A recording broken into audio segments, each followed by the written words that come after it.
Salut, salut, salut, salut, salut, salut, salut, salut, salut, salut. Ici Esmeralda aujourd'hui les gars, toute nouvelle vidéo et comme vous le voyez les gars, déjà je suis bien dans le sombre etc mais là on n'est pas là pour parler de la qualité de la caméra.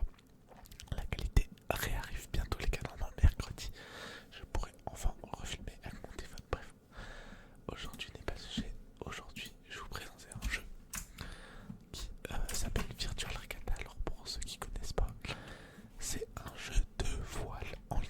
Alors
Non, je crois que ça va mettre mon bateau de toute façon parce que le jeu est bugué. Ah non, c'est leur bateau, ok. Donc là, on voit qu'ils sont 76 millième d'affilée, une moins bonne place que moi. Et je suis là par rapport à eux, voilà. Donc ils naviguent gratuitement. Ah, s'ils ont les foils, ils jouent pas avec le grand speed et tout. Donc voilà, en long et en large le jeu. Après, qu'est-ce qu'on peut expliquer? Qu'est-ce qu'il y a d'autre? Voilà, donc c'est les vraies compétitions. On peut voir aussi comment dire, pardon, en temps réel, du coup, les vrais skippers dans la vraie vie. Ceux qui sont partis, donc il faut savoir qu'ils ont pris tous une mauvaise direction. Malheureusement, ils sont tous montés vers le nord, alors que la meilleure stratégie, c'est vraiment partir vers le sud et puis ici naviguer dans le golfe de Gascogne pour descendre et puis arriver comme ça, clac. Ils ont peut-être que sinon en info, hein, c'est possible que ceux qui sont en virtuel ont faux. Mais regardez, ils sont pas énormément avancés alors que souvent dans les premières journées, ils sont déjà là par là, tu vois. Mais aussi aujourd'hui, on a eu des vents assez faibles. Hein. Ce matin, ils sont partis avec 4 nœuds, donc 8 km/h de vent, ce qui est pas du tout très très bien pour des skippers. Voilà. Donc moi je soutiens Arnaud Boissière. Alors attendez. Alors lui c'est le VNB, il est magnifique. Lui le bateau de VNB est vraiment très très beau. Mais nous, ce qu'on veut c'est Arnaud Boissière. Alors Arnaud Boissière il a un bateau jaune. Non, hop, clac clac clac, non, l'Occitanie en Provence, clac clac clac, non, je crois qu'il est là. Voilà la Miscaline. Arnaud Boissière, voilà. Que ma mère, alors pour la petite anecdote, ma mère l'a croisé au Super U de La Chaume. Bon, vous ne connaîtrez pas malheureusement, mais c'est un Super U à côté de chez moi. Et ben en fait, c'est parce qu'il habite dans ma ville. Voilà, il vit dans ma ville, etc. Enfin, sa maison est dans ma ville, etc. Sa femme, ses enfants et tout sont dans ma ville, donc c'est local. Enfin, il y en a 4, je crois, des locaux qui sont partis. Alors, dedans, il y a des Français, des Suisses, des Allemands, des Américains, un Canadien. Bref, il y a beaucoup de nationalités. Il y a un Chinois qui est handicapé parce qu'il a qu'un bras. Donc, franchement, chapeau à lui. Il y a 2 Japonais, je crois. Voilà, à peu près. Voilà, ils sont 40, dont 6 femmes. Donc voilà. Donc là, déjà, on commence à voir le groupe qui s'est divisé en deux. Voilà, je pense qu'on pourrait le diviser à partir. En fait, c'est vraiment là. Là, clac, là, on a le groupe option sud. Et là, on a le groupe qui a viré très très tôt. Si on regarde actuellement les premiers, eux ils ont viré. Là, en fait, ils ont viré en même temps que moi. Sauf que eux, ils ont continué à tracer. Alors, je vais vous montrer que c'était pas forcément la meilleure option. On va aller sur mon routeur. Donc, c'est ce qui me permet de faire les routes. Donc là, ok, on va supprimer. Non, je vais la garder, mon ancienne route, ok. Donc là, c'est actuellement la route que je suis. Voilà, je suis actuellement en train de suivre cette